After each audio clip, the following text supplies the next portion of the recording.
Bien, muy buenas tardes. Buenas tardes a todas las personas que se encuentran participando a distancia en tiempo real. A nombre de Argos Cursa les doy la bienvenida a este seminario en sueldos y salarios. Hoy iniciamos con el primer módulo denominado Fundamentos y tengo el gusto de presentarles al expositor, al contador público y licenciado en Derecho Efraín Salvador Miramón.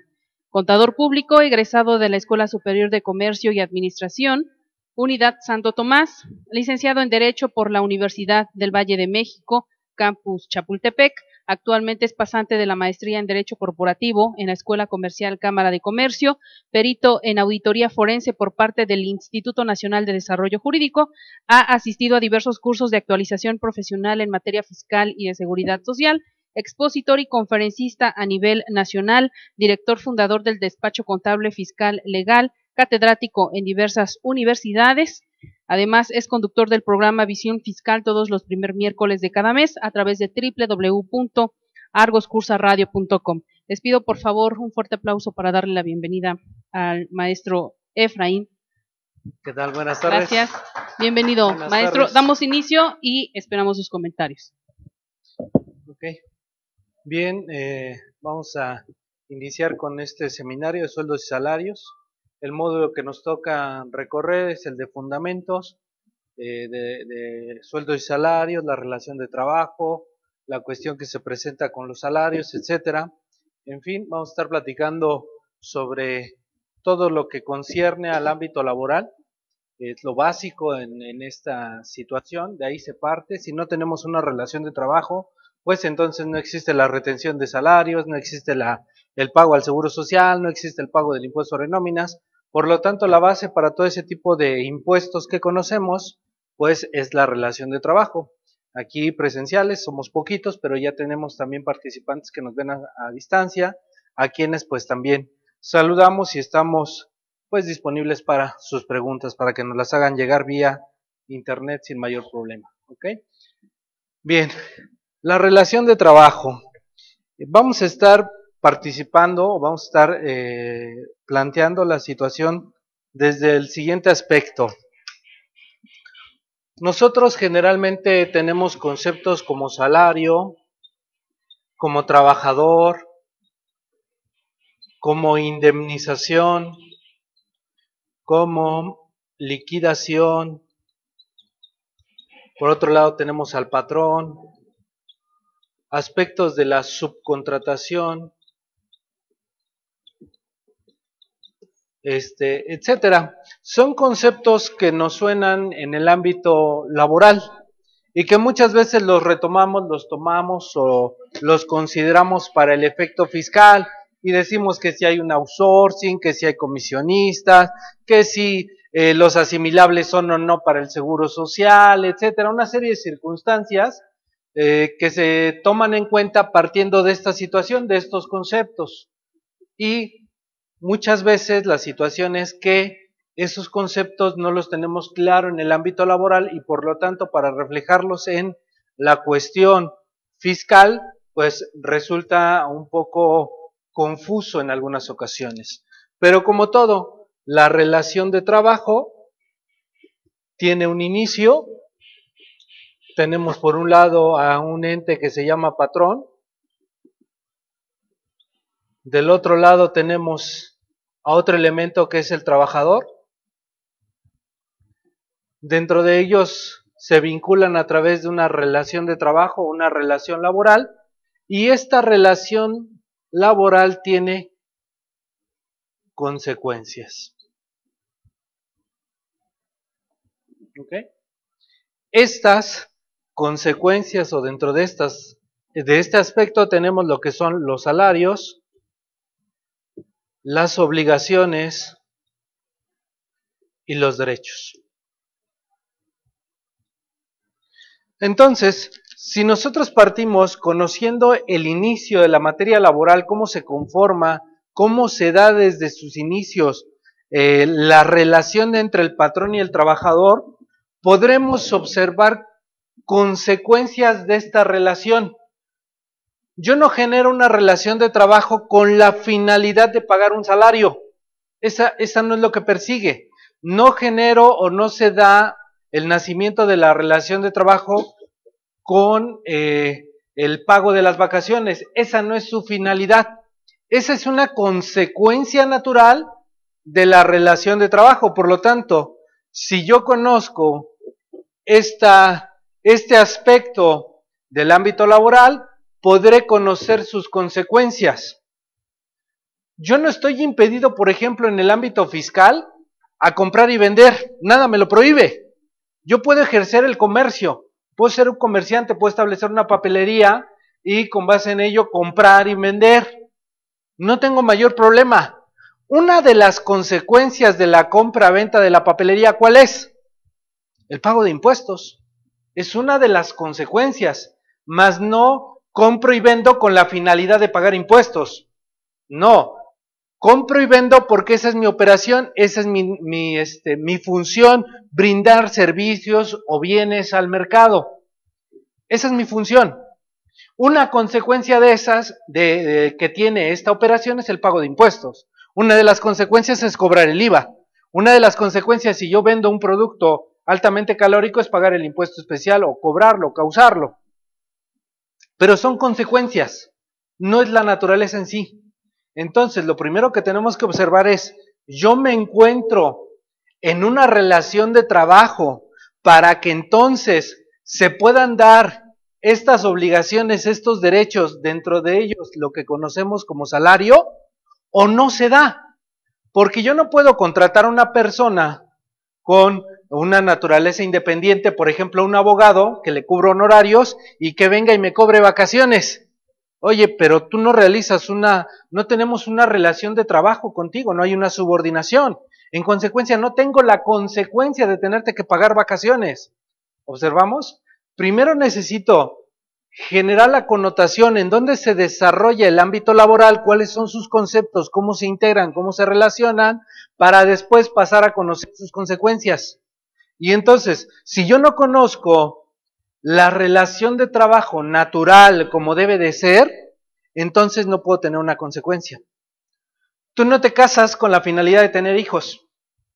El tener hijos es una consecuencia del matrimonio, pero no es su fin, no es la finalidad, es una consecuencia del matrimonio que surge.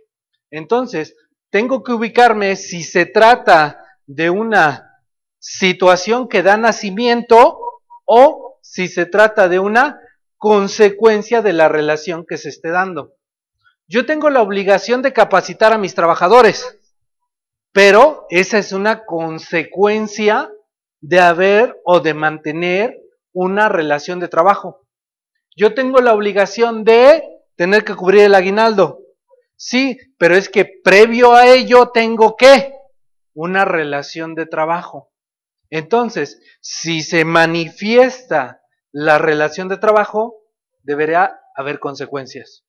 Una de las consecuencias de esta situación del ámbito laboral es el pago del seguro social. Es una consecuencia natural que cuando yo contrato a una persona y está bajo mi subordinación, tiene que estar inscrita al seguro social. Es una consecuencia natural. No hay forma de evitarlo, por decirlo así. Es una consecuencia que va ligada a la propia relación de trabajo. Entonces, son ejemplos a través de los cuales nos podemos observar que si yo conozco los fundamentos, la situación que se esté presentando con los empresarios, con las operaciones que ellos realizan, podré saber si me encuentro en una relación de trabajo y cuáles van a ser las consecuencias de esa situación. Porque si no se da la relación de trabajo, entonces yo no tengo obligación de pagar salario. Si no se da la relación de trabajo, yo no tengo que inscribirlo al Seguro Social. Un ejemplo muy común que se da en el aspecto fiscal son los asimilables a salarios. Una persona que es socia de una sociedad civil, se le tiene que hacer una retención aplicando la mecánica como si fuese salarios. Pero eso no la convierte a esta persona en un trabajador solamente porque le apliqué la mecánica. Sigue siendo socio, su naturaleza sigue siendo en función de la participación que tiene en la sociedad, pero no acarrea las consecuencias de salarios. Por lo tanto, aunque se presente el Instituto Mexicano del Seguro Social y señale que hay pagos a personas que se denominan asimilables a salarios, entre comillas, no significa que sea su consecuencia el inscribirlo al Seguro Social. Primero debiera de acreditarse que hay una relación de trabajo para que entonces, como consecuencia de ella, se tengan que inscribir al Seguro Social. Entonces, por ello es la importancia de esta explicación para conocer desde dónde partimos, desde esta situación, para que poco a poco vayamos dentro del tema, dentro del desarrollo, observando las consecuencias que se tienen por esta relación de trabajo. Si tú y yo formalizamos un contrato de compraventa mercantil o de comisión mercantil o un contrato de prestación de servicios, es que yo voy a comisionar o yo te voy a prestar el servicio. Eso es la esencia. La consecuencia del incumplimiento del contrato pudiese traer una penalidad, pero no estoy pactando contigo por la penalidad, es una consecuencia en el incumplimiento del contrato. Entonces, reitero esta situación para saber ubicarnos si estamos en este aspecto, que es lo que le da nacimiento a las relaciones de trabajo y a la esencia de lo que vamos a estar estudiando, o bien es una consecuencia de esta situación. ¿Ok? Entonces, un poco de ello para saber y ubicarnos cómo va a estar el desarrollo del tema, ¿no?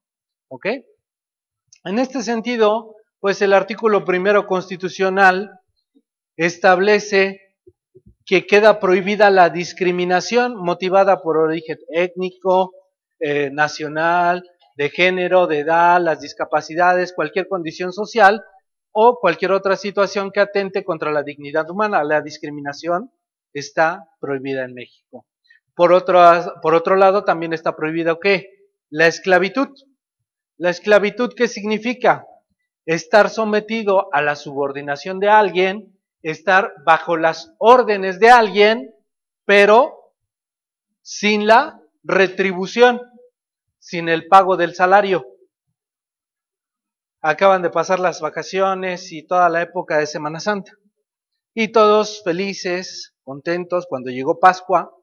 Y antes de esos días, sucede que en televisión proyectan una serie de películas de la época romana, cuando el del Imperio Romano y todo ese rollo. En esas situaciones se observan ¿qué? Esclavos. Esclavos que si son libertos, que si son liberados, que si continúan siendo esclavos, etcétera. Condiciones en ese sentido que observamos que el esclavo está bajo las órdenes del, en este caso, su dueño, que era generalmente la persona romana, y en ese sentido no tenía ninguna retribución. Lo más que le podían dar es techo y comida. Eso es todo. Pero no había una retribución a cambio de sus servicios. Entonces, en México, con esta cuestión, pues queda prohibida la esclavitud de tal forma que nadie puede ser sometido para realizar trabajos sin la justa retribución. Y si en algún otro país existe la esclavitud, cuando se insertan en México, en territorio nacional, por el hecho de entrar a territorio nacional, pues recuperan su libertad y la protección de las leyes mexicanas, ¿no? El artículo 5 se le conoce, el artículo 5 constitucional, se le conoce como la libertad de trabajo. El artículo que permite, que otorga la garantía, el derecho a la persona de poder dedicarse a la profesión, industria, comercio o trabajo que le acomode, siempre y cuando sean lícitos. Es la única condición que establece la norma para que la persona pueda dedicarse a lo que guste. En este sentido, se dice que incluso va incluida la persona física y la persona moral. El término persona no distinguió, entonces nosotros no tendríamos por qué distinguir. La persona moral se puede dedicar a lo que guste, siempre y cuando tenga un objeto lícito. La persona física también. Entonces, oye, y en el ámbito laboral, ¿qué sucede?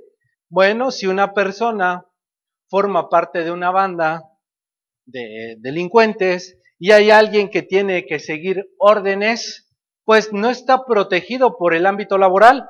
A pesar de que tenga que seguir órdenes y se le pague, entre comillas, algo, una retribución por esas órdenes que lleva a cabo, tú te quedas a cuidarlo, tú te quedas a alimentar a lo mejor a la persona en el delito de secuestro, por ejemplo. Se está llevando a cabo una orden, está a disposición de alguien, se configura probablemente una subordinación y una relación de trabajo. Sin embargo, el hecho que se está realizando o la actividad que se realiza no es una actividad lícita, sino al contrario, es un delito. En consecuencia, no están protegidos por las normas. ¿Ok? El ejercicio de la libertad solo podrá darse por determinación judicial, etcétera, cuando se ataquen a los derechos de tercero por resolución gubernativa. Nadie puede ser privado del producto de su trabajo, sino por resolución judicial. Si tú y yo pactamos una retribución, en el ámbito civil o del contrato de prestación de servicios, se le conoce como honorario. Tú y yo pactamos un honorario, pues no se me puede privar de ese producto de mi trabajo, el honorario. Si tú y yo tenemos una relación de trabajo, no se me puede privar del concepto denominado salario, sino por una resolución de carácter judicial. Por eso las empresas o los patrones no pueden descontar de manera arbitraria conceptos a el salario. Tan es así que cuando se tiene que descontar, por lo que suponemos una pensión alimenticia, debe de haber de por medio una determinación del juez que ordene al patrón a que descuente, a que retenga, a que sea privado del producto del trabajo, del salario para este trabajador, parte de ese concepto por una resolución judicial, en este caso dictada por un juzgador en materia de pensión alimenticia. ¿Ok? Entonces ahí observamos esa situación. Nadie puede ser obligado a prestar trabajos personales sin la justa retribución y sin su pleno consentimiento, salvo el trabajo impuesto como pena por la autoridad judicial. Entonces, estos son conceptos genéricos que se observan en la materia laboral. Uno, yo no puedo privarte de el producto de tu trabajo. Dos, yo no puedo discriminarte. Tres, puedes dedicarte a la profesión, al trabajo, al comercio que mejor te acomode. Entonces, son principios básicos que van a regir esta relación de trabajo para mantener ¿qué? El equilibrio. Ahorita vamos a ver de qué tipo de equilibrio estamos hablando. ¿Ok? El contrato de trabajo, ya hablando del ámbito laboral, señala el artículo 5 constitucional, solo obligará a prestar el servicio convenido por el tiempo que fije la ley, sin poder exceder de un año en perjuicio del trabajador. Con base en este artículo 5 constitucional, se establece o se podría señalar que tú estás obligado como trabajador a prestar el servicio por lo menos en 12 meses. Pero ¿qué pasa si te quieres ir antes? No hay problema, tampoco te puedo obligar a que te quedes. Nadie puede ser obligado a quedarse. Si te quieres ir, te puedes ir, ni siquiera en una relación amorosa estás obligado a quedarte. Te quieres ir, vete, no pasa nada. Claro, va a haber responsabilidades, va a haber consecuencias, pago de una pensión alimenticia, la manutención, etcétera. Pero al final no estás obligado a tener que quedarte. En la relación de trabajo tampoco. Si te quieres ir, pues ni modo, te tendrás que ir. Pero la norma aparentemente señala que no puede exceder de un año en perjuicio del trabajador. Pero si el trabajador se quiere ir antes, nosotros hemos visto que llegan trabajadores, se presentan, están 2 meses, 2 semanas, 3 meses y de repente ya no se dejan de presentar. No lo puedo obligar a que se quede ¿cuánto tiempo? Los 12 meses. Sin embargo, ahí está establecido por parte de la Constitución. La falta del cumplimiento de dicho contrato por lo que respecta al trabajador solo lo obligará a este a la correspondiente responsabilidad civil. Ok, ¿qué significa? Si yo me comprometí contigo que iba a estar por lo menos un año trabajando, entonces cuando yo me voy, le causo un impacto al patrón en la situación económica tal vez o en sus expectativas. En consecuencia, yo como trabajador tengo una responsabilidad civil, es decir, tal vez reparar daños y perjuicios que le haya causado al patrón. La pregunta es, ¿qué patrón tendrá la disposición de demandar a su trabajador por responsabilidad civil? Va a ser muy difícil, es complicado, no es sencillo que un patrón demande al trabajador por responsabilidad civil, ni siquiera en el ámbito laboral, es responsabilidad civil. Entonces, la situación del patrón, pues tampoco es fácil. En ese sentido, será sumamente extraño que veamos la demanda de un patrón hacia un trabajador por una responsabilidad civil porque el trabajador no haya cumplido el plazo de quedarse, ¿cuánto tiempo? 12 meses. ¿Ok? Por favor, micrófono. Tan gentil. Y cuando, por ejemplo, el contrato es de un año y no se renueva, ¿sigues teniendo las mismas prestaciones? Ahorita vamos a entrar un poquito más adelante a las formas de contratación y cuáles son los efectos, uno, de no formular un contrato nuevo o de formularlo en su caso, cuáles son las consecuencias de esa situación. Un poquito más adelante vamos a entrar a esa parte. ¿Ok? El artículo 123, hablábamos del artículo primero. El artículo 5 es lo que se conocía como una garantía individual, es para las personas y que actualmente tiene la connotación de un derecho humano, a partir de la reforma constitucional. Es un derecho humano, es un derecho de la persona. El artículo 123 constitucional se conocía como un derecho social. ¿Por qué del derecho social? Porque va a proteger no solamente a una persona, sino más bien a un grupo, a un sector de la población. En este caso pretende regular la relación o la protección de los trabajadores. Entonces, en ese sentido se encuentra el artículo 123, en el cual se establece que el Congreso de la Unión, sin contravenir a las bases siguientes, deberá expedir leyes de trabajo.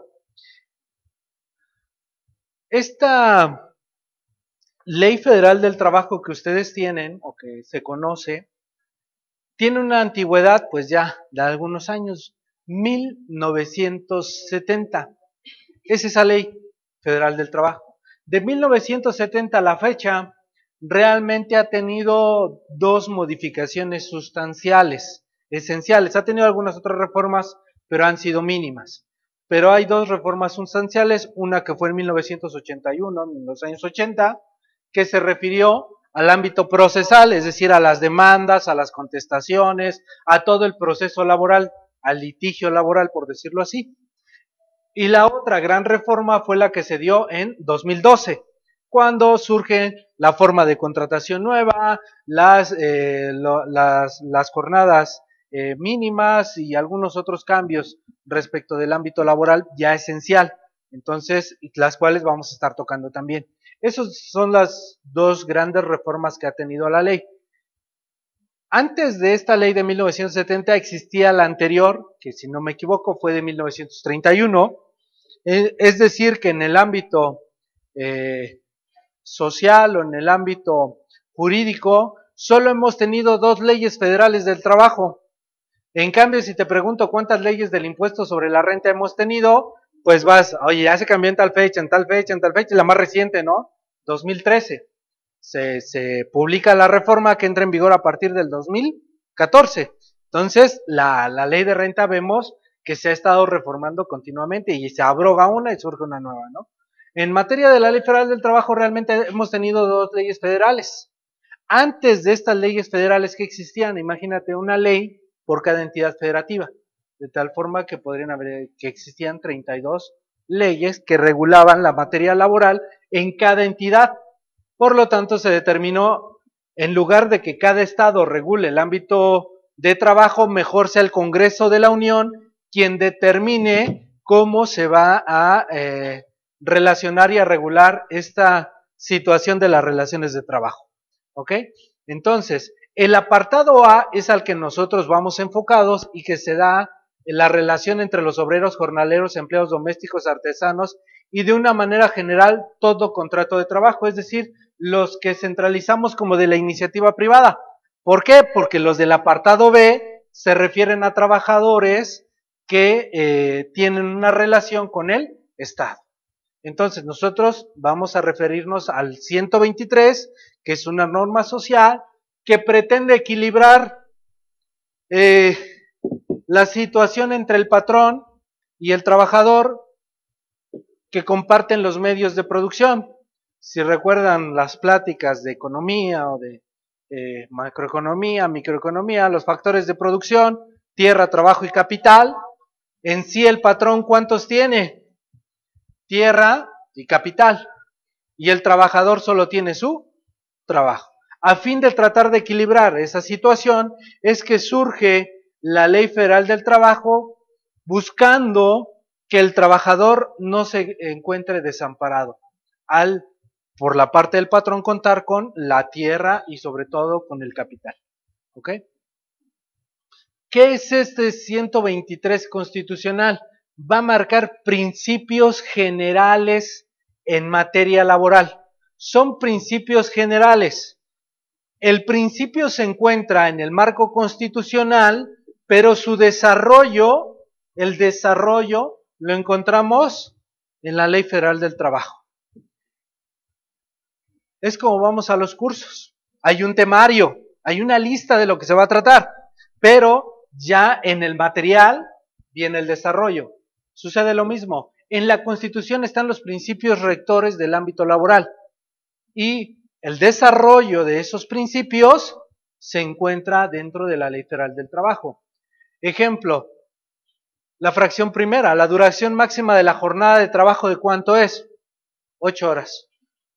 La jornada máxima será de 8 horas. No señala si es la diurna, o si es la nocturna, o si es la mixta.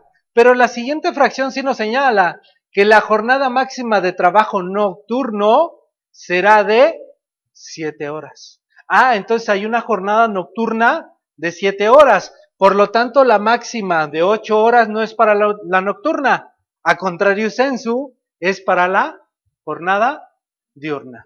Oye, ¿y la mixta en dónde se encuentra? Regulada en la Ley Federal del Trabajo. No lo estableció aquí la norma, pero sí desarrolla la cuestión de las jornadas, en la cual establece la jornada máxima nocturna 7 horas, la jornada máxima diurna 8 horas, la jornada mixta 7 horas y media, siempre y cuando la jornada nocturna no supere más de 3 horas y media. Entonces, por lo tanto, necesito conocer, por un lado, la jornada nocturna y por otro, la jornada diurna.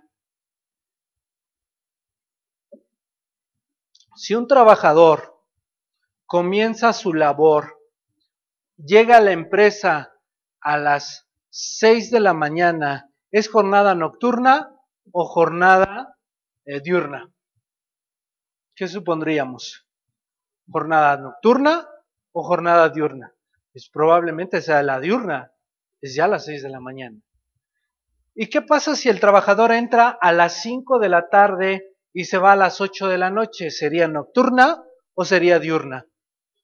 Digamos, mixta, porque parece que entra a las 5 de la tarde cuando todavía está el sol y se va, bueno, ya con el cambio de horario sigue siendo clarito, ¿no? Pero a las 7 de la noche parecería que ya es tarde. Entonces, por lo tanto, hay una mezcla entre la diurna y la nocturna y dices, sería mixta. Por eso la norma laboral estableció, para la jornada diurna debe de comprender entre las 6 de la mañana y las 8 de la noche. Entre las 6:00 horas y las 20 horas, ese lapso que se dé en una jornada de trabajo será diurna. Y la que se da después de las 20 horas y antes de las 6 de la mañana, en ese lapso se considera nocturna. Por lo tanto, si entra a las 5 de la tarde y se va a las 7, a las 8 de la noche, no tengo problema, está en una jornada diurna. No es nocturna, es diurna. ¿Por qué? Porque está dentro del lapso de las 6 de la mañana y las 8 de la noche. Si llega a las 4 de la mañana y se va a las 7, entonces, a pesar de que sean 3 horas, vamos a ver un poquito más adelante lo que son las jornadas reducidas, pero ahí sí ya estamos hablando de una jornada mixta, porque empieza en una jornada nocturna, pero termina en una jornada diurna. Entonces, por lo tanto, tengo que observar los horarios para poder determinar si mi trabajador está en una jornada diurna o bien en una jornada nocturna. ¿Ok? O en una jornada mixta, que entonces puedo decir, ya sé, si está entre las 8 de la noche y las 6 de la mañana es nocturna, de las 6 de la mañana a las 8 de la noche es diurna, entre esas dos, entonces será mixta. Y tendré que cuidar que las 3 horas y media de la jornada nocturna no la superen más de esa cifra. Porque si no, entonces se considera una jornada nocturna. ¿Ok? Queda prohibida la utilización del trabajo de los menores de 14 años. Yo no puedo contratar a trabajadores de 14 años. Quedan fuera.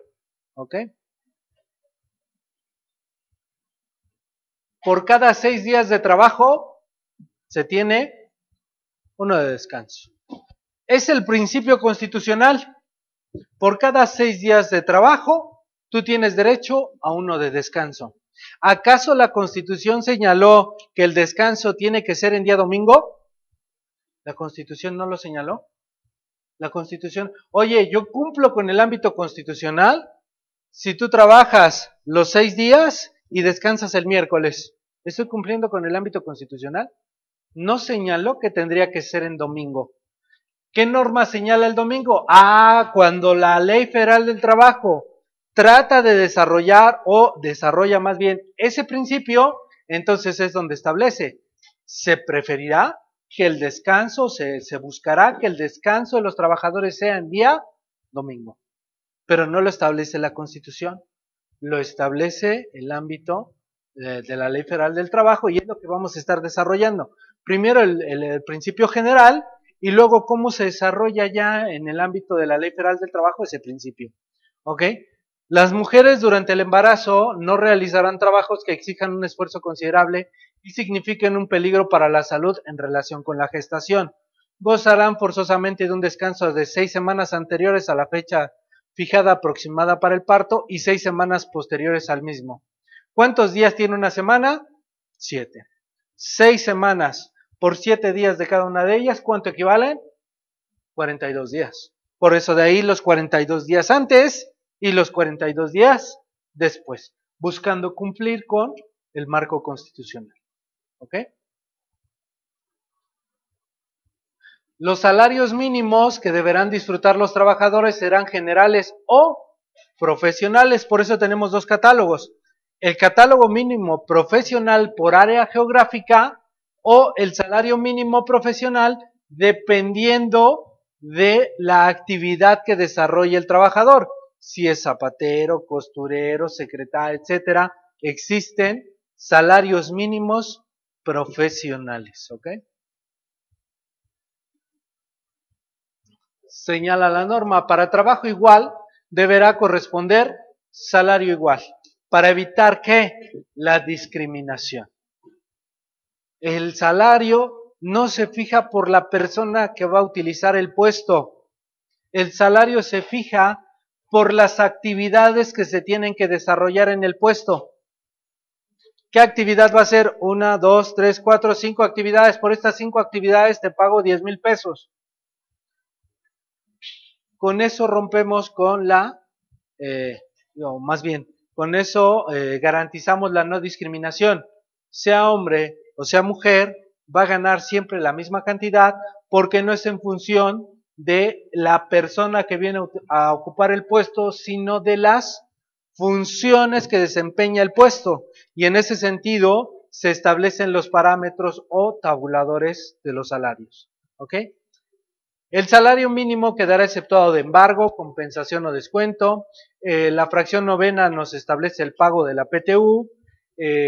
La fracción décima, que esto es muy peleado con la parte de la ley de renta, señala el salario deberá pagarse precisamente en moneda de curso legal, no siendo permitido efectivo con mercancías, ni con vales, fichas o cualquier otro signo representativo con el que se pretenda sustituir a la moneda. De ahí la cuestión de que en la Constitución se establece que se tiene que pagar en moneda del curso legal y de ahí se toma que se tiene que pagar en efectivo. Por lo tanto, se incumplía con la norma cuando en la ley del impuesto sobre la renta me obligaba a tener que pagar el salario vía transferencia electrónica de fondos. Y entonces dijo, oye, si constitucionalmente se tiene que pagar con moneda del curso legal, fue un tema de mucho debate en el 2014 sobre cómo se tendría que pagar el salario, tan es así que llevó a la autoridad a tener que emitir una regla miscelánea en la cual se permitiera la deducción de salarios aun cuando se pagaran en efectivo. Entonces, ¿hasta dónde llegó esa discusión? Porque la razón o el argumento proviene desde el ámbito constitucional, principios generales de la relación de trabajo. La fracción 27 establece que serán condiciones nulas y no obligan a los contratantes, aunque se expresen en el contrato, las que estipulen una jornada inhumana por lo notoriamente excesiva, las que fijen un salario que no sea remunerador a juicio de la Junta de Conciliación, las que estipulen un plazo mayor de una semana para la percepción del jornal, las que señalen un lugar de recreo, café o taberna para efectuar el pago del salario, salvo cuando se trate de empleados de esos establecimientos. Las que permitan retener el salario en concepto de multa. Vamos a estar señalando sobre medidas disciplinarias y cuándo se le puede descontar al trabajador, pero al trabajador no le puedes descontar nada de su salario bajo el concepto de multa. Eso está prohibido desde el ámbito constitucional. Y aun cuando se hubiese establecido en el contrato, es inaplicable. Aun cuando el trabajador hubiera dicho que sí y firme ese contrato, no se puede aplicar tal condición. Esta última que señala todas las demás estipulaciones que impliquen una renuncia de algún derecho consagrada a favor del obrero en las leyes de protección y auxilio a los trabajadores. Es decir, de ahí surge el principio laboral de que los derechos de los trabajadores son irrenunciables. No es porque la Ley Federal del Trabajo lo establezca, sino porque ya viene desde el marco constitucional que los trabajadores no pueden renunciar al derecho que establece la norma. Muchos patrones buscarían la forma en disminuir las demandas. ¿Cómo le puedo hacer para que el trabajador no me demande? Va a ser imposible lograr una fórmula, porque la demanda del trabajador es ¿qué? Un derecho que él puede ejercer. Y por lo tanto, aunque tú estipules, prométeme y perjúrame que nunca me vas a demandar, entonces se tendrá por no puesta. En ese sentido, yo no puedo señalar, trabajador, fírmame que no me vas a demandar. Si lo llega a firmar, se tiene por no puesta, porque es un derecho del trabajador. Yo no puedo eliminar el derecho del trabajador de demandar al patrón. Lo que sí puedo hacer es generar controles con el patrón para poder afrontar esas posibles demandas y tener mejores expectativas de éxito y de protección, de cumplimiento en la norma laboral. La creencia muchas veces es que la Ley Federal del Trabajo siempre está a favor de los trabajadores porque siempre ganan. Esa es una creencia total. Con cualquier empresario que pudiese sentarte, te va a señalar, es que no hago contratos porque ¿para qué? ¿Para qué llevo controles? ¿Para qué llevo esto? ¿Para qué cumplo? Si al final, cuando un trabajador te demandan, siempre le dan la razón a ellos. Pero cuando ya participas de situaciones de litigio, observas que precisamente se resuelven en muchas ocasiones a favor de los trabajadores es por la falta del cumplimiento del patrón de sus obligaciones en la situación laboral. Porque si el patrón cumpliese con las obligaciones que se encuentran enmarcadas en la ley federal, no tendría uno por qué indemnizar o negociar unas cantidades superiores a las que legalmente le corresponden al trabajador. Entonces, pero muchas veces se deriva de esa situación. ¿Ok? La Ley Federal del Trabajo, como lo señalábamos, es la disposición reglamentaria del artículo 123 constitucional y es el marco regulatorio del derecho del trabajo. Conjunto de normas, es el derecho del trabajo, conjunto de normas, reglas y principios que regulan las relaciones entre trabajadores y patrones y de ambos con el Estado, tanto en su aspecto individual como colectivo, a efecto de la protección y equilibrio entre los factores de la producción, lo que habíamos visto. ¿Okay?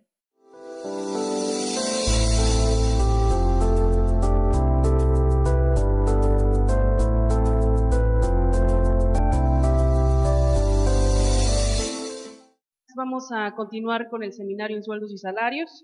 Nuevamente, bienvenidos a todas las personas que nos ven a distancia en tiempo real y buenos días a todos ustedes que están de manera presencial. Continuamos con el módulo número 2, el tema cálculo y registro de la nómina. Tengo el gusto de presentarles al maestro Rubén Félix Vallejo Calderón. Para quienes no lo conocen, es contador público y auditor por la Benemérita Universidad Autónoma de Puebla, maestro en Administración por la misma universidad, maestro en Impuestos por el Instituto de Ciencias Jurídicas de Puebla, diplomado en Finanzas por el Tecnológico de Estudios Superiores de Monterrey, especialidad en Fiscal por la Benemérita Universidad Autónoma de Puebla. Además, es expositor en los foros de iniciativas de reforma hacendaria del Senado de la República en 25 estados del país durante septiembre y octubre del 2013. Actualmente es expositor en temas como Resolución Miscelánea 2015, declaraciones anuales de todo tipo de contribuyente, efectos fiscales de la contabilidad electrónica, timbrado integral laboral fiscal de salarios, realizó más de 100 presentaciones en 2014 en conferencias de reformas fiscales 2014, entre otros. Además, les comento que es titular del programa Reflexiones Tributarias y Empresariales, que se transmite todos los miércoles a las 4 de la tarde en www.argoscursaradio.com. Les pido por favor un fuerte aplauso para darle la bienvenida. Bienvenido, amigo. Gracias. Vamos a dar inicio y si desean hacer alguna pregunta, les pido por favor hagan uso del micrófono. ¿Ok? Adelante. Pues muy bien, buenos días. Gracias, ingeniero Soledad. Gracias, amiga, por la presentación. Bueno, y gracias a ustedes en un sabadito hoy tranquilo, qué bueno, ¿no? En la ciudad. Espero que también allá en donde nos están viendo estén bien tranquilitos. Sobre todo, decíamos en el elevador, el próximo sábado va a estar todavía mucho más tranquilo, ¿no? Mucho más tranquilo. Está muy bien, perfecto. Siempre es bueno dedicarle tiempo a la preparación y demás. Y sobre todo en el caso de un servidor, pues siempre me agrada mucho poder compartir con ustedes. Buenos días. Buenos días a todos. Pues miren, hoy a lo mejor se parece un poquito, ¿sí? A algunas cuestiones que se vienen platicando y demás, pero nada más un poquito, porque lo demás todo es prácticamente novedoso en función de lo que pasa en el ámbito laboral fiscal. Hoy tenemos una situación muy diferente. Quizá el año pasado había muchas dudas de mi timbrado y decíamos, esto del timbrado va a ser como cuando empecé a hacer factura electrónica. El día que la tengo dominada, ya no me preocupa en lo más absoluto. Y ahora así está la situación. Ya ustedes no tienen ningún problema en estar timbrando la nómina. Que realmente eso es una cuestión operativa que yo les comentaba. No se me preocupen tanto por el timbrado de la nómina, es decir, va a haber mecanismos para que lo puedan realizar. Hay que preocuparnos por qué hay que hacer antes de poder timbrarla, porque cuando estamos timbrando la nómina, cuando estamos timbrándole a los trabajadores sus recibos, es que ya, de alguna manera, todos los filtros, por lo menos los laborales y los fiscales, ya están reflejados en ese recibo de nómina. Ya están ahí. Y por eso es importante lo del tema de calcular, registrar la nómina, pero sobre todo, tratar de observar no solamente la cuestión de carácter fiscal que hay atrás de ese recibo, sino que los principales problemas, miren, no sé ustedes, pero de mis clientes no me preguntan por qué le tocó tal impuesto al trabajador, por qué a este más, por qué a este menos. Nunca me han preguntado eso. Más bien el trabajador de repente llega y dice, pues si yo estoy en la misma línea de producción que que es mi cuate, amigo, compadre, hacemos lo mismo, ganamos lo mismo, ¿por qué a mí no me toca lo mismo de PTU? ¿Por qué a mí no me toca lo mismo de aguinaldo? ¿Por qué a él más y por qué a mí menos? Pero la pregunta viene del trabajador, no viene de los contribuyentes, en este caso de los empresarios, de los dueños del negocio. No dicen, oye, ¿por qué a este le descuentas más, ¿Por qué normalmente yo veo que siempre a Elia le estás descontando más? No, eso jamás y nunca lo están preguntando. Siempre están preguntando, oye, fíjate que el trabajador se presentó así. Oye, fíjate que faltó. Oye, fíjate que normalmente llega tarde. Oye, fíjate que dice que estuvo enfermo y la verdad no estuvo enfermo, no presentó incapacidad. Oye, fíjate que dice que quiere que le preste dinero. Oye, fíjate, todo eso enmarca finalmente lo que va a ser la nómina. Porque si el patrón, pues obviamente accede a hacer ciertas cuestiones que tienen que ver con el trabajador, tiene que repercutir primero. Su primer filtro, su primera vista es hacia la ley laboral. Dice en la ley fiscal que tratándose en materia de retención entera de impuestos, debemos observar todos los lineamientos para poder de antemano, una vez cumplidos, deducir. ¿Qué me implica esto? Que la retención tiene que estar bien hecha, ¿no? Y entonces, ¿de dónde nace el que yo le tenga que retener? Ah, sí, de la ley fiscal, pero ¿sobre qué le tengo que retener? Ah, sobre unos conceptos grabados. ¿Y esos conceptos grabados dónde nacieron? Nacieron cuando empezó la relación laboral. Entonces, tenemos que amalgamar las dos. Tenemos que decir, ok, no están separados. Términos laborales, así lo estoy viendo para este año, en cuanto al tema que me ocupa, laboral fiscal, ¿de acuerdo? Tengo que ver la situación de cómo nació en estas cuestiones laborales, porque miren, si yo hago la perfecta adecuación del nacimiento de la relación laboral, de todo lo que está y no está escrito, parece canción, pero así es, en términos laborales, podemos tener un contrato, pueden estar definidas las condiciones de trabajo ahí, pero se dan muchas circunstancias que no están en ese escrito. Y esas circunstancias van en el entorno de la relación y tienen al final repercusión en las percepciones del trabajador, repercusión en las deducciones que le hacemos, los descuentos. Y es obvio que cuando yo estoy timbrando mi nómina, tengo que observar todo eso. ¿De acuerdo? Entonces, le estoy platicando cómo va a estar la dinámica. Primero que nada, quiero decirles que debemos, sí, porque así lo tiene el temario, por favor vamos a tratar de hacer entretenida la teoría. Yo soy enemigo de la teoría, ¿no? Pero en términos laborales, pues tenemos que ver como que un tanto cuanto de teoría. Yo sé que ayer ustedes vieron cuestiones de carácter jurídico y demás. Hoy lo vamos a ver desde el punto de vista del contador, todo lo que yo necesito que nosotros tengamos como base para que lleguemos a lo fiscal. Seguramente las primeras 2 sesiones tendremos que estar platicando mucho de lo que el temario me implica en cuestión precisamente laboral, sobre todo contratos, sobre todo trabajadores, con el ánimo de llegar a dónde, de llegar a la nómina. ¿Qué repercusión tiene en la nómina?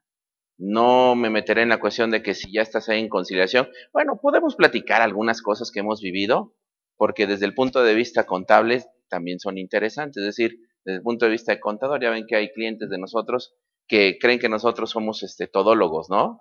Pero no lo reflejan en los honorarios, eso es lo malo, ¿no? Sí, hacemos de todo, ¿sí? Laboral, legal, fiscal, contractual, ¿qué más, no? Seguridad social, hacemos recursos, ¿no? Nada más nos falta que otra cosa, ¿sí? Bailar tango, mascar chicle, pegar duro y ya, ¿no? Pero es obvio que nosotros tenemos una mayor amplitud de conocimientos, como tenemos que observar varias situaciones, tenemos que estar siempre actualizándonos, tenemos que estar siempre buscando los porqués y demás. No nos quedamos con que, es que dice el abogado que tienes que darle tanto. Siempre el contador es el frío, ¿no? ¿Y por qué? ¿Y por qué le tenemos que dar tanto? Es que porque así llegamos al acuerdo, al convenio y demás, pero tiene que haber algo, ¿no? Sí, a ver, entonces, yo que soy el frío, el malo de la historia, el ogro de la película, yo digo, oye, ¿sabes qué? Pues creo que el abogado pues, no está funcionando, pues le dio más de lo que correspondía. Y el cliente te dice, ¿de veras le dio más de lo que correspondía? Sí, mira, pues, tú le hubieras podido dar esto. Hay situaciones que quizá no sea necesario llegar a lo legal y por eso me meto en ese ámbito. Decir, bueno, pues vamos a tratar nosotros de detener alguna situación. Casi siempre cuando tenemos arriba de 50 trabajadores, tenemos 100 trabajadores, lo recomendable es que tengamos un bufete jurídico donde se le pague una iguala y si en un mes hay algo, pues que lo resuelva. Y si en un mes no hay nada, pues ahí está su iguala, ¿no? Pero es precisamente para cuestiones un poquito ya más delicadas. Recuerden que nosotros hacemos todo lo necesario. Imagínense, no les quiero, ¿sí? Decir lo que me dijeron en la última junta de conciliación arbitraje todavía, ¿no? Porque sería así como que en un carácter de desánimo total. Bueno, sí, se los voy a decir, ¿no? Sí, pero con el ánimo de que ustedes vean qué sucede ya en otra instancia, que es obvio, siempre he dicho, es el templo de los trabajadores. Defiende al trabajador a ultranza prácticamente, ¿no?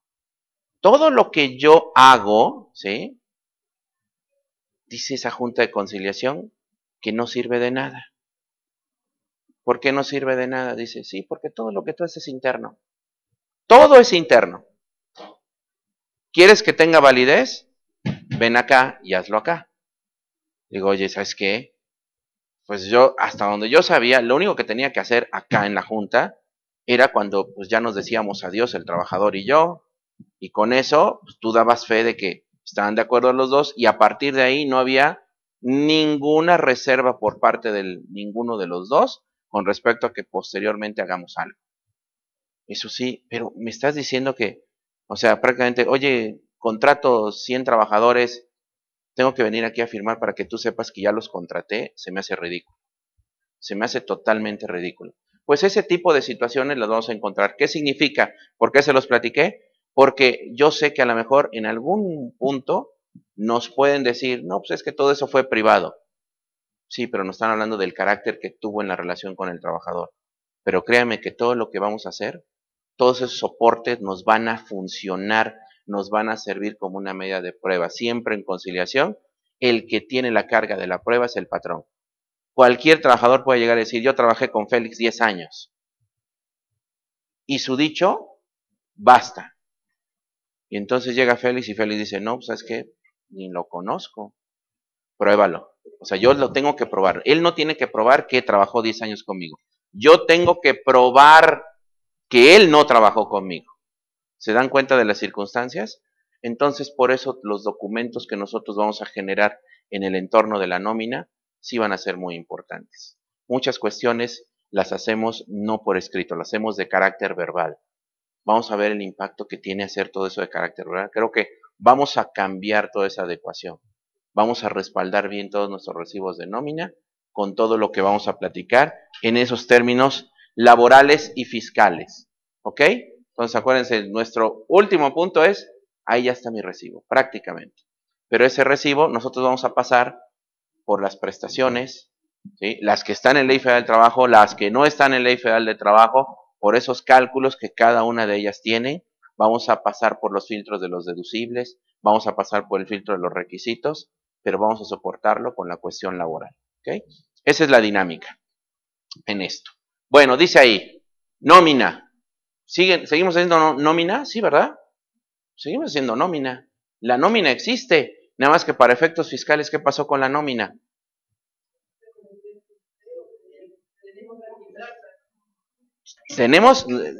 Me gusta el término que tenemos que timbrar la nómina, pero realmente, pues, ¿qué es lo que finalmente nosotros timbramos, no? A ver, número de empleado. Fíjense que esto sí va a ser, no es nada de, ¿cómo dicen ahí en términos doctrinarios? ¿Sí? Porque es en términos doctrinarios, cuando hablas de mucha teoría, dicen, no es paja, ¿eh? O sea, de que estemos ahí haciendo alusión a conceptos que realmente pues ni al caso. Sí necesitamos tener número de empleado, necesitamos un número de empleado, por lo menos nosotros tenemos un nombre de un empleado completo. Estos son importantes, ¿cierto? Estos son importantes.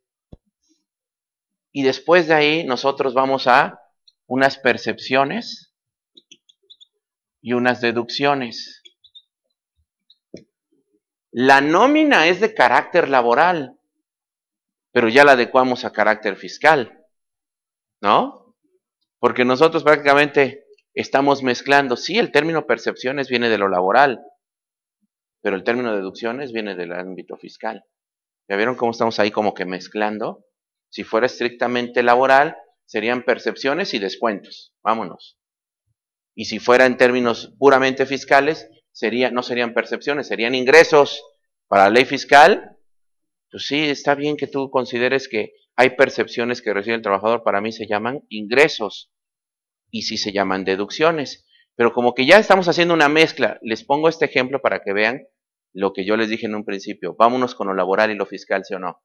Estamos de ahí, desde ese punto, estamos mezclando ambos. Y tenemos a los famosos trabajadores, ¿no? A Hugo, Paco y Luis, ahí están. ¿Y qué pasa con ellos? Pues están dentro de la nómina, ¿de acuerdo? ¿Qué necesito para el registro de la nómina? Necesito registrar la nómina en contabilidad de conformidad con la sumatoria de todas y cada una de las percepciones, la sumatoria de todas y cada una de las deducciones. ¿Así la registro, sí o no? Pero van involucrados ¿quiénes? Todos. Todos van involucrados. Y cuando digo timbrado de la nómina, tiene que ser de forma ¿qué? Individual, ¿no? Para que vean el impacto que tiene ahora esta cuestión del timbrado. La ley fiscal me pide que haga yo el envío, en este caso el contribuyente es el trabajador, de su recibo de nómina. Si yo no cumplo con enviarle su recibo de nómina, si yo no expido ese CFDI, si yo no timbro su nómina, ¿qué sucede? Es uno de los requisitos para poder deducir. Vean las diferencias que hoy tenemos con esto, ¿sí? Cuando nosotros no teníamos lo del timbrado de nómina y teníamos por ahí alguna situación dentro de la nómina, venían las famosas polémicas de que, entonces tu nómina no es deducible. ¿Pero qué parte de la nómina? Toda. No hiciste bien las retenciones, no enteraste en los plazos. Ahí venía la situación de que venía toda la nómina. Por lo menos hasta 2013 era la polémica. Yo siempre dije, no, espérame, es que realmente yo lo estoy viendo en carácter individual. Cuando me dices cumplir en materia de retención y entero de impuestos, veo cada trabajador en lo particular. Si me equivoco con un trabajador en la retención, ¿qué sucede? Pues tengo problemas con ese trabajador, no con toda la nómina. Hoy qué bueno que ya está lo del timbrado en ese sentido, por eso se los decía. Mientras antes tenía problemas con toda la nómina, hoy ya me queda muy claro. Imagínense que sí le timbro a Hugo, ¿deducible? Sí le timbro a Paco, ¿deducible? No le timbro a Luis, ¿no es deducible cuál? El de Luis, pero el de Paco y el de Hugo, ¿qué? Sí son deducibles, ¿ya lo vieron? O sea, ya no hay ninguna polémica en función de que toda tu nómina, porque esa era como que una cuestión favorita, sobre todo por parte, no solo de la autoridad, sino también hasta de dictaminadores que, ya saben, cuidaban mucho su firma y decían, no, ¿sabes qué? Es que no tiene los requisitos, tu nómina de la quincena tal, de la semana tal, no cumple con los requisitos, y toda la nómina, cosa que se me hacía totalmente absurdo. Siempre tuvo que ser en lo particular. Cada retención, cuando te dice la ley fiscal que debes efectuar las retenciones, no te habla de la nómina. Te habla de las personas que reciben el ingreso. Y a cada una le tienes que efectuar la retención si así corresponde. Qué bueno que con lo del timbrado, ¿cómo se tiene que hacer el timbrado? No timbras toda la nómina. No, tienes que enviarle a cada uno de tus trabajadores su recibo de nómina vía electrónica con todos los requisitos que tiene un CFDI. Entonces, si te equivocas, tienes 100 trabajadores, te equivocas en uno, pues solamente no es deducible uno. Los otros 99, ¿qué pasó? Sí son deducibles, ¿de acuerdo? ¿Ya vieron la importancia que tiene este cambio?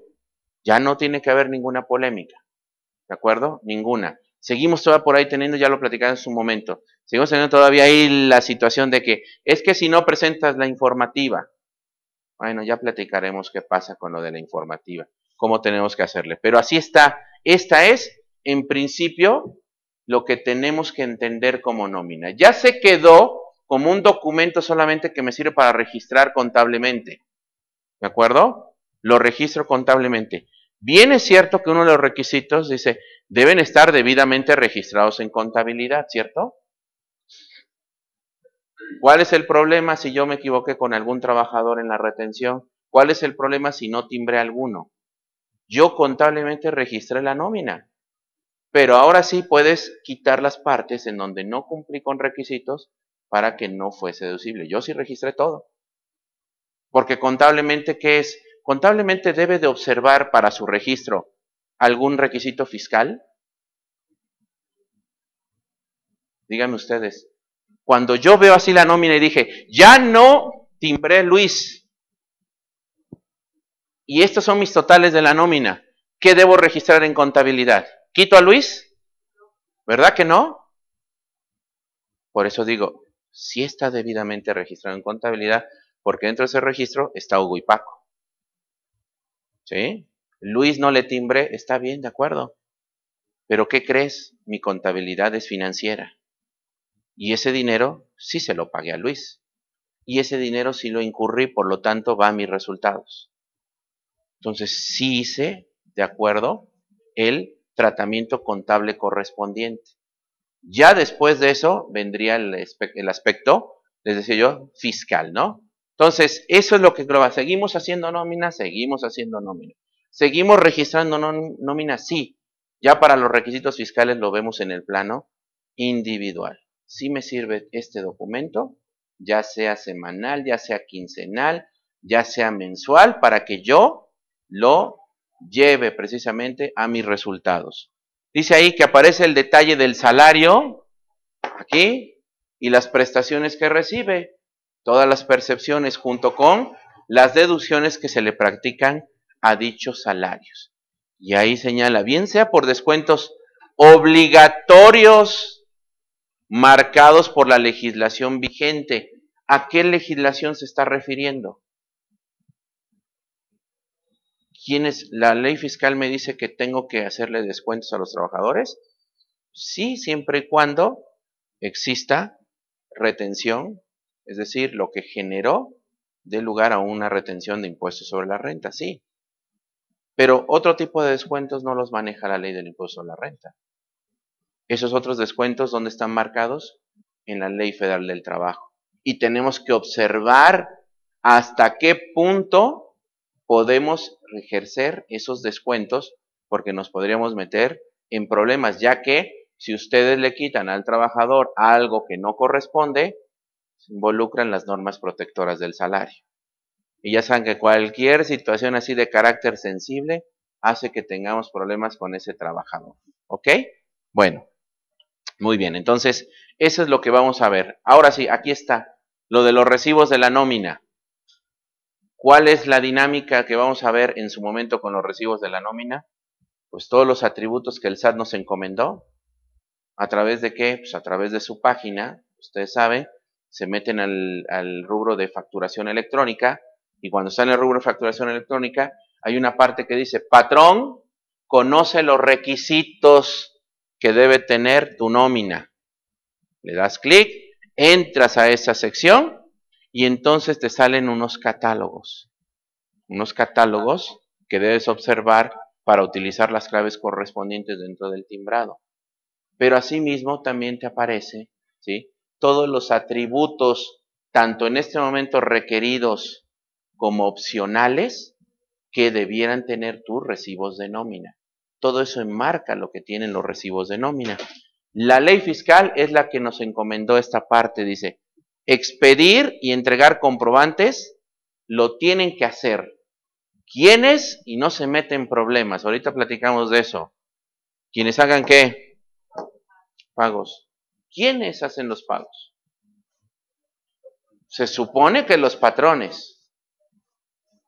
Esa es la parte que el seguro no me entiende. O sea, en la ley fiscal lo que señala, porque tendríamos que involucrar a los que dicen que se asimilan a salarios, ¿no? Lo que la ley fiscal hace es, tu ingreso es, en este momento, de acuerdo a lo que se maneja para personas físicas, está conceptualizado como ingreso por servicio personal subordinado. O sea, ni siquiera dice ahí trabajador, no dice patrón.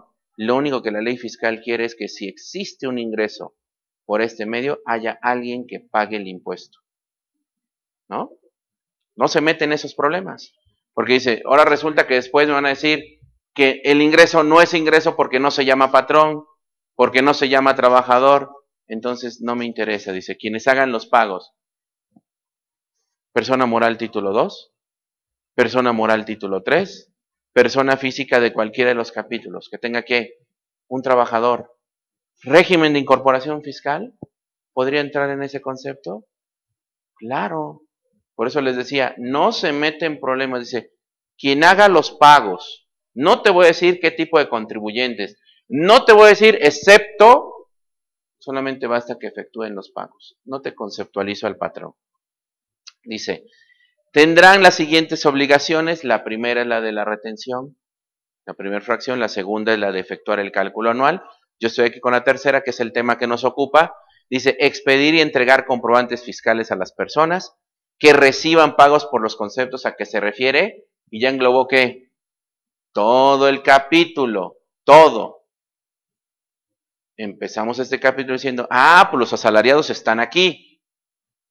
Pero cuando en el primer párrafo del 94 dice, y para estos efectos se asimilan los siguientes, pues ya me involucraste a quiénes, a los asimilados. Entonces, si yo tengo los asimilados contemplados en este capítulo, ¿qué crees? También les tengo que timbrar. También les tengo que timbrar. Si es que pretendo deducir la operación. Englobó a todo el capítulo. ¿Y este capítulo qué tiene? Asimilables, sí. Asalariados, pero por supuesto. ¿Pero qué más tiene? Pues de todo lo que reciban los asalariados, ya sea por salarios, ya sea por prestaciones, ya sea que porque le repartes PTU, o ya sea porque se hacen pagos cuando se termina la relación de trabajo. Todo eso debe estar timbrado, pero por supuesto, englobó todo lo del capítulo, todo, absolutamente todo. Todo tiene que estar debidamente timbrado. Nada más que aquí se porta un poco groserón, ¿no? Es un poco drástico. En la fecha en que se realice la erogación correspondiente. Ya sabemos que tenemos, por lo menos la regla general es de los 3 días, ¿no? ¿Sí? Tenemos 3 días para timbrar. Y ya dependerá de tu número de trabajadores que tengas otros días más. Tengo la información específica para que la platiquemos. No es propiamente en la fecha en que se realice la erogación correspondiente. ¿Sí? Por lo menos, mientras no se haya hecho el pago, el día que quieran pueden timbrar, ¿eh? Pero una vez que se efectúa el pago, ahí sí corren los 3 días. ¿De acuerdo? Dice, los cuales, ahí es donde nosotros nos vamos a meter en esa situación. Los cuales es una ley fiscal. ¿En qué momento hay correlación con la laboral? O sea, que realmente veamos en específico que la ley laboral se conecta con la ley fiscal. Pues tenemos el ejemplo más claro, es el del PTU, ¿no? ¿Sí? ¿Qué dice? ¿Cómo repartes PTU? Los trabajadores tienen derecho al reparto de utilidades. ¿De qué manera? Pues se calcula con la base gravable que allá tengan para el ISR. Así lo dice la ley laboral. ¿De acuerdo? Pero no señala otras cuestiones como que el comprobante, el contrato, deberá observar las normas fiscales. En laboral no hay nada de eso. Y por eso los términos fiscales se van un poquito más allá. Dice que estos recibos de nómina que estamos timbrando podrán utilizarse como constancia. ¿Los tiene que aceptar quién? Sobre todo las juntas de conciliación y arbitraje. Aparentemente ya, después de año y medio, aparentemente ya hay unanimidad en aceptarlos, porque no hay de otro. Realmente es una cuestión de carácter complicado, difícil en su primera acepción, porque los mismos patrones decían, oye, te lo tengo que mandar, ¿y en qué momento lo firma el trabajador? ¿En qué momento? Causa incertidumbre, ¿no? Causa incertidumbre, porque el patrón puede decir, perdón, el trabajador puede llegar y decir, no me han pagado. Y que el patrón, como él tiene la carga de la prueba, demuestre que ya me pagó. Pues no está tan complicado hoy ya después de año y medio. Tuvo la Junta Federal que emitir un comunicado. Hágame el favor, no era necesario eso.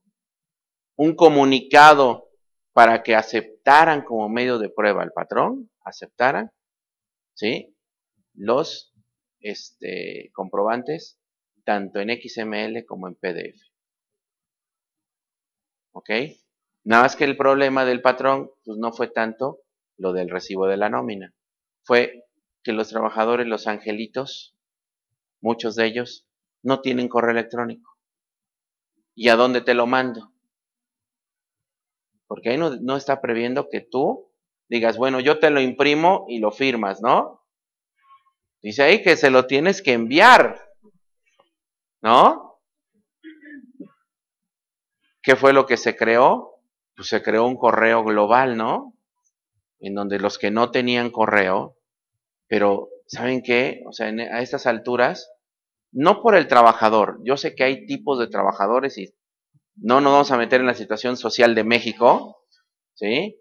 Que hay varios Méxicos y no vamos a estar en la situación de que, pues como yo tengo computadora, creo que todos tienen computadora, ¿verdad?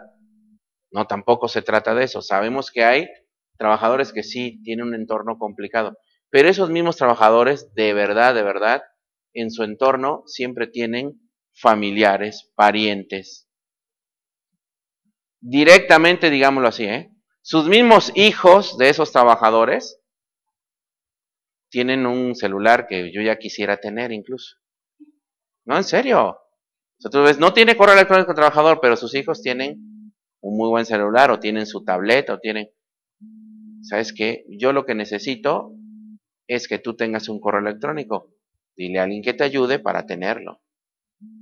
Porque yo no me tengo que meter en ningún problema. Yo de inmediato lo voy a empezar a enviar, ¿sí o no?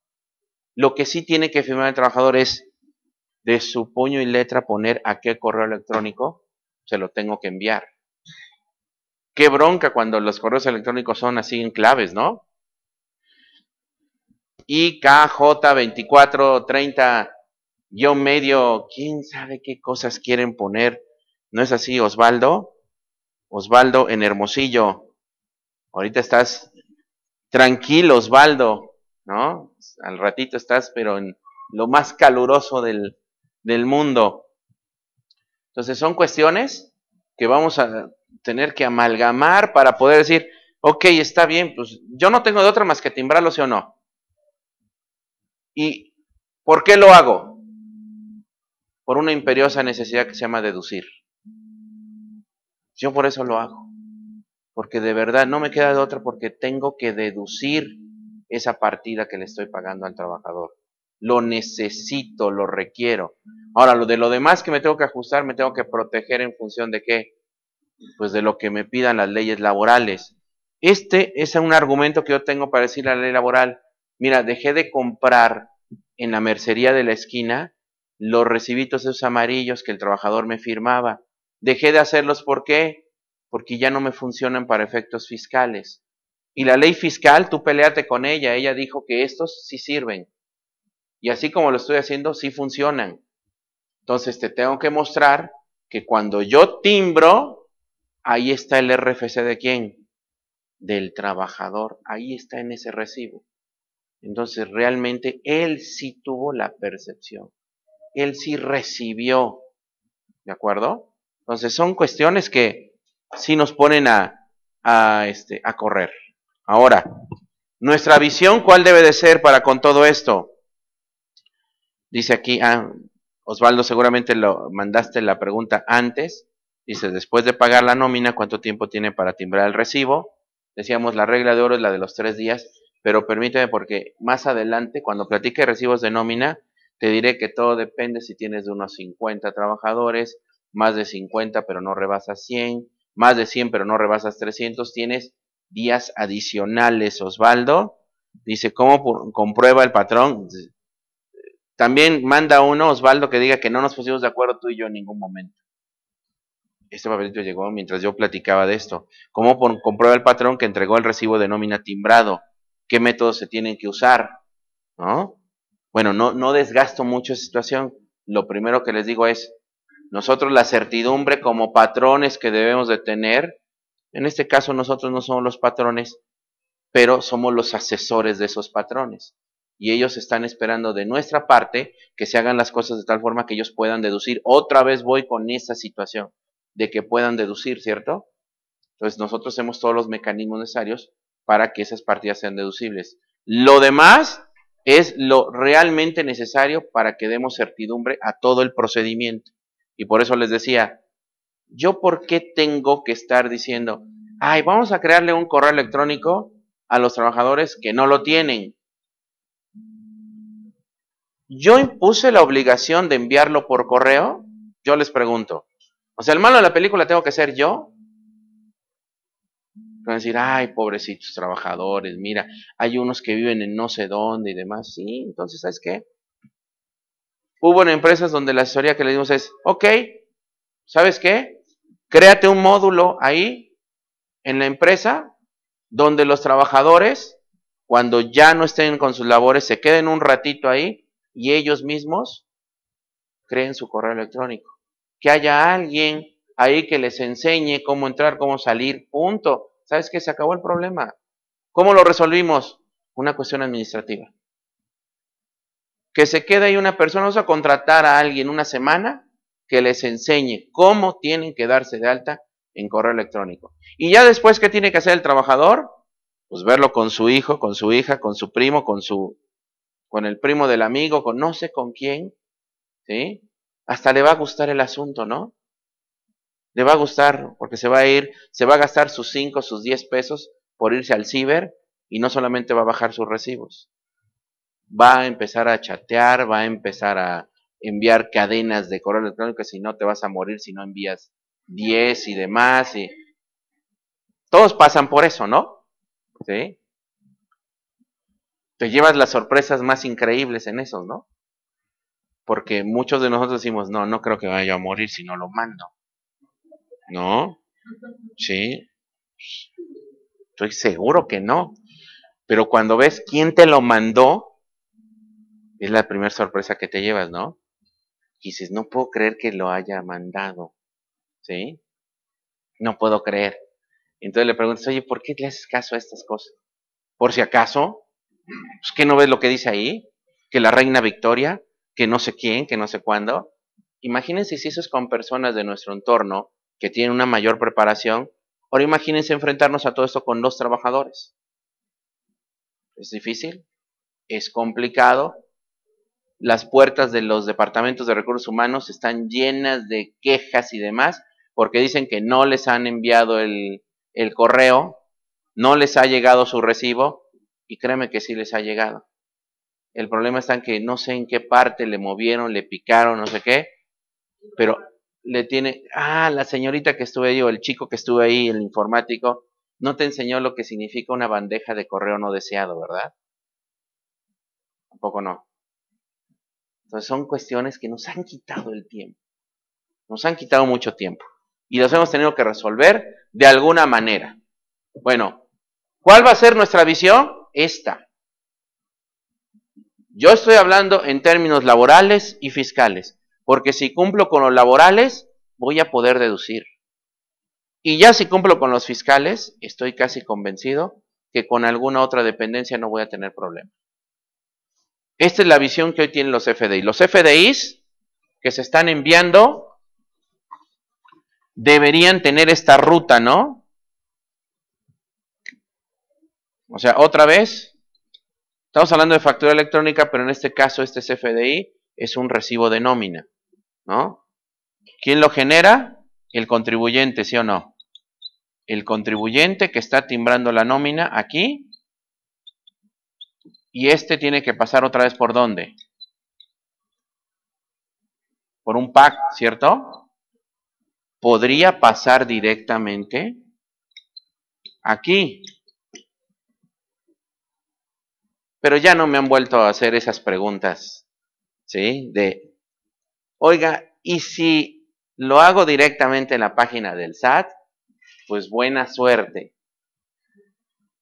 Sí, porque mientras tú, como contribuyente, con un programa, o si tu PAC te dijo, mira, esta es la plataforma, porque algunos dijeron, aquí está tu plataforma de Excel. Muchos lo estaban haciendo por Excel. Nos dio una plataforma y de ahí que pues se genera el archivo, ¿no? De una manera muy sencilla.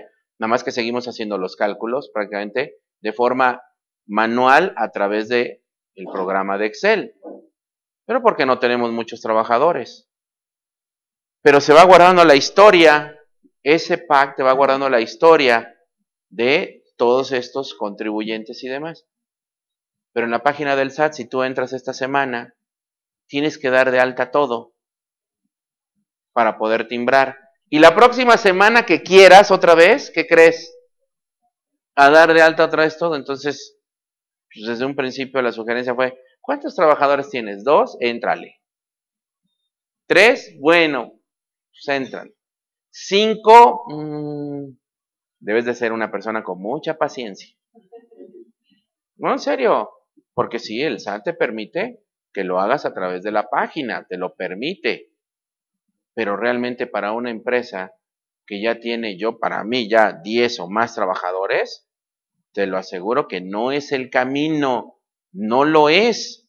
A lo que voy es a lo siguiente, no tanto lo operativo, acuérdense, ¿eh? Se supone que esto es la punta del iceberg, ¿no? Y entonces dice, ya, autorizado, vámonos a los diferentes correos electrónicos. Ya se hizo el ciclo.